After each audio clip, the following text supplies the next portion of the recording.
Earth has to be a flat disk. Correct. Oh, gotcha. Right. Fine. So, and you're saying, do that, and stuff. Think about it.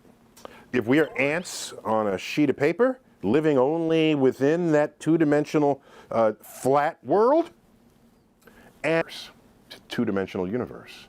So describe it. Yet to a higher dimensional being, it's clear and obvious what's going on. Don't get me started. See what you did there. Stuff. 3D world. They'd be like paper people, right? They would be flat completely. Let me make sure we're all on the same page. Of course we are, but just to confirm it, space, it's a $300 billion industry worldwide. NASA is actually a tiny percent of that. Interesting how small a percent NASA is to the total world spending of space.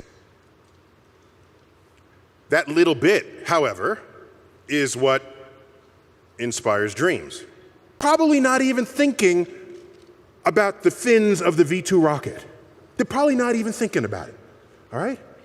And if it's there, maybe it's just not in their frontal lobe. But our cars had fins. The rocket in every science fiction story told in the 1950s. Just go back, rent any movie on Netflix from that era, their rockets got fins.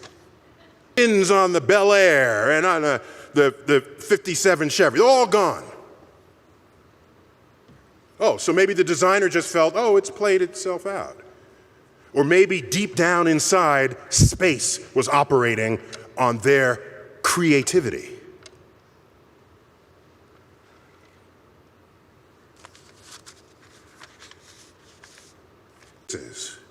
Okay. These are all Band-Aids, people. They're Band-Aids. Here's what we gotta do. Dig up the designers of those cars and they'll say, well, fins just kind of look cool. They're probably not even thinking about the fins of the V2 rocket. NASA as the economy. It's the economy, stupid. That's the phrase. Comes in contact with the atmosphere, he burns up. It's like, no, just the act of coming through the atmosphere doesn't burn you up. And when you do that, by the way, the government has to come first. The space frontier, but I'm going to answer a question you haven't asked yet. I don't know if it's there, but I get it asked all the time. Will space entrepreneurs lead the frontier in space rather than NASA? The answer is no. That cannot happen. It will not happen because space is expensive, it is dangerous, the risks are unquantified. You put all three of those together, you can't say, okay, who's in? Drawn. The trade winds are established. You learn that there aren't demons at the edge of the earth that will eat your ships. In the 60s, low Earth orbit was a frontier for the nation. It is not a frontier anymore. So sure, let private enterprise have at it, provided NASA still gets to go someplace beyond. They lied today, they're trying to resurrect it again. No reason why that cannot be resurrected once again. At the border, I've always maintained this. Down on our southwest border where we're building the wall, would we be doing this if those were white people? No. And we got to go back to 9/11 again. For 42 years, NASA's longest-running space mission has finally sent a signal back to Earth. All a scam. It's a scam from top to bottom. All a scam. It's a scam from top to bottom. The value of the commerce it empowers. When you add that up, it's $1 trillion. You would want the military to protect your assets. All a scam. It's a scam from top to bottom. So it's not a stretch to say it's time for a space force. or clean up the debris that's there. Well, so let me take you back 30,000 years. If you were in the cave, here we are in the cave, and and you said, gee, I wonder what's on the other side of that mountain or across the valley. And I said to you, no, we have cave problems here first. Got to solve the cave problems, then you can go outside the cave.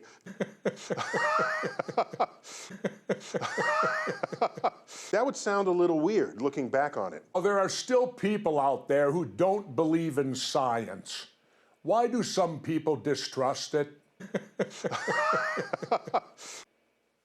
Yeah, I don't know. People, or better marketing, I don't know. Not what nature is. But then there's the rise of the flat earthers. Like, who ordered that? You know, where did they come from? And so there are factions out there. They found are stuck in ignorance. They prefer ignorance because ignorance can be comfortable. They don't want to learn new things. They don't want to expand themselves. It's a shame because science is, to me, the most important thing that man ever deals with. And, you know, we need to face it right now because we got a president who's trying to turn us into the planet Venus. The next user says scientists disagree with each other on many facts, but we rarely see a debate between two scientists who disagree. Also, many times scientists are on the payroll of companies that want them to advocate for their products. So the least we can do is be cautious. And I agree with that. sort of flattened circle. Why aren't they some other shape? And he said, you know, I don't know.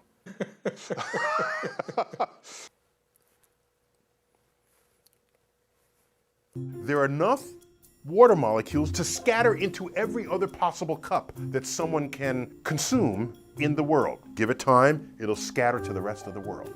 This means that for every cup of water you drink, it very likely has molecules of water that pass through the kidneys of Genghis Khan, of Jesus.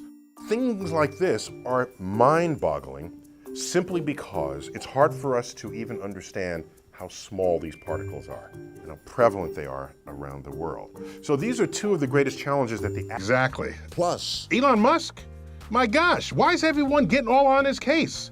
If he wants to get high on a Joe Rogan podcast, and you let him be the individual that he is. all next on Larry King Now.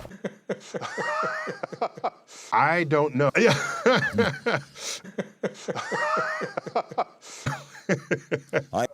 I don't know. If I don't know, I'm going to say I don't know. That I know. I'm going to say I don't know. We got top people working on it. Before we talk about the book, you recently tweeted, "Sometimes I wonder if the natural state of an electorate is to be lied to by people in power because believing lies almost always feels better than believing truth. Why?" Why else would you lie to someone unless you don't want them to react negatively to the truth, right? If everything would be fine by telling the truth, we would all tell the truth. So the motivation for lying is to lessen the consequences of people having learned the truth. Right. So now you try to build a government, a system, an electorate, a civilization, and if lies percolate up into that which is spoken by people who are your leaders, then you have a house of cards in your society.